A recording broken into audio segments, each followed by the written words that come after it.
móðirin hún dó við fæðingu og pappinn hafði verið myrtur nokkrum mánuðum áður og þegar drengirnir fæddust þá var annar tileigður og fjölskyldan og amman tók við sem merki það að það væri bölvun og þá í raun aðferðin svo að það að börnin eru tekin og þau eru borin út á sléttuna og þar eru skilin eftir og hýenurnar sjá bara restina. Eða þá að þeim fleygt í ána þar sem þau drukkna eða verða krókódílum á bráð. Þegar við komum þarna þá segir amman bara við mig annaðhvort tekur þú drengina eða ég verð að bera það út. Og hvað maður að gera? Ég gat einhvern veginn ekki hugsað mér að láta strákarna búa í þessari óvissu að ef amman tæki upp að því að gera eitthvað. Þannig að við sóttum strákarna og á lóðinni hjá okkur heima þar var heimavist stúlkna og konundan þar hjálpuðu mér að sinna drengjunum og amman kom með líka. Og svo byrjaði bara ævintýri í raunni vegna þess að það þurfti að reyna að finna heimili fyrir strákarna. Og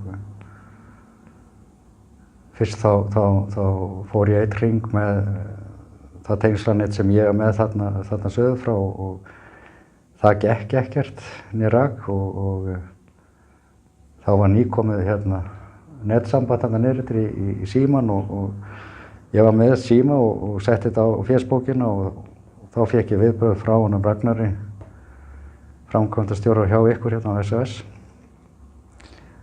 og hann spurði hvort hann ætti að tala við SOS í Eþíópíu til þess að reyna að leysa þessi mál og það leið ekki nema örfáu dagar þá var komið svar það að þau væru tilbúin að taka strákana til Awasa. En þetta tók nokkrar vikur allt þetta ferli og á meðan á þessu stóð að þá gafst amman upp hjá okkur og svo hverfur hún. Og sömu nótt og þá var hún myrt inn í bænum. Og þetta undirstrikar þetta fyrir þennan þjóðflokk að drengirnir eru bölvaðir því að gamla kona var myrt.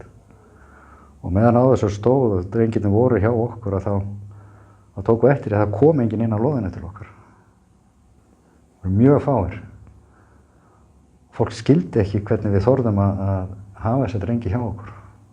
Það liði þarna 2 vikur í viðbót og þá loksins kom skilaboð það að SOS fólki var að koma.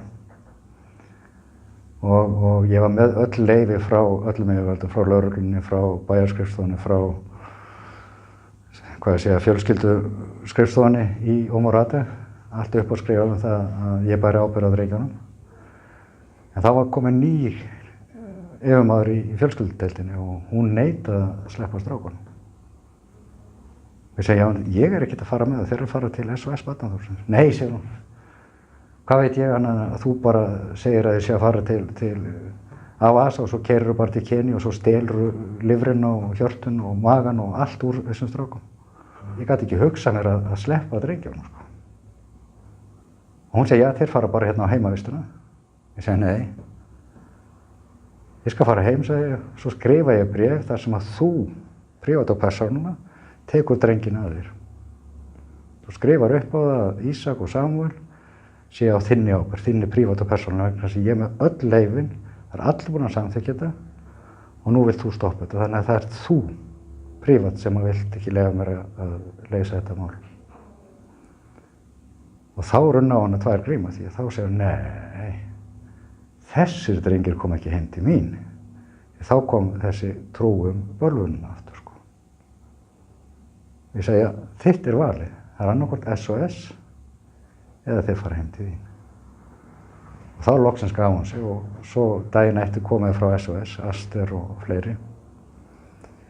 Og þetta er svo æðislegt þetta kerfi sem að SOS allan þarna er með. Þau sækja börnin og við fórum með þau niður eftir þar sem að drengirnir voru fæddir. Hún fekk staðfestingu á öllum sögunum og öllu því sem að gerðist. Og Aster sjálf trúði ju ekki að þessar hefðir eða þessi ómenning væri til í Eþíópíu. Hún vissi það ekki hreint og beint. og hún grét þegar hún var niðri í Libamúket þar sem drengirnir komu frá, þegar hún heyrði sögurnar að þetta væri að gerast í Eþíópíu. Og ég er bara svo feginn að þeir eru komnir í öruggt skjól. Og hverju einasta ári sem ég farið út, það ég heimsótt strákana mína og fengi að fylgjast með þeim.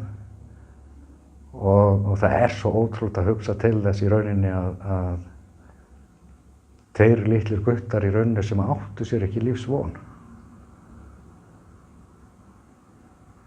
Þeim er bjargað, í mínum huga bæði líkamlega og andlega, í og með því að komast inn á SOS Barnaþorpið í Avasa. Og eignast þar móður, eignast þar systkin, eignast bræður og systur og æðislegt heimili, skólagöngu framundan og nýja framtíð. Og þessi tveir drengir eiga sér mun bjartari framtíð en flest börnin eru í Umurate til dæmis. Þeir eru á 7. aldursári strákarnir, gera þeir sér grein fyrir því hver þú ert og að þú sért sá sem að hjálpa þeim? Já, þeir gera það og þegar ég kem niður eftir að það opnast einnar undantekningarlaust og þeir koma hlaupandi út og SOS Barnaþorpin, ég veit ekki hvort að fólk gerir sér grein fyrir hvað þetta eru öflug samtök í rauninni, þetta er ekki eins og þetta sé bara eitt heimili eða tvö. Við getum ekki sett okkur sjálf út á hliðarlínuna og sagt að okkur komi í rauninni ekki þessi börn við. Þetta er bara ein jörð og þessir krakkar og þessir börn eru á okkar ábyrgð sem heild. Ég get ekki sagt mig við að börn séu borin út, að börn fá ekki menntun, að börn fá ekki heilsugæslu. Ég verð að gera eitthvað. Þetta eru börnin mín fyrir uppi staðinn.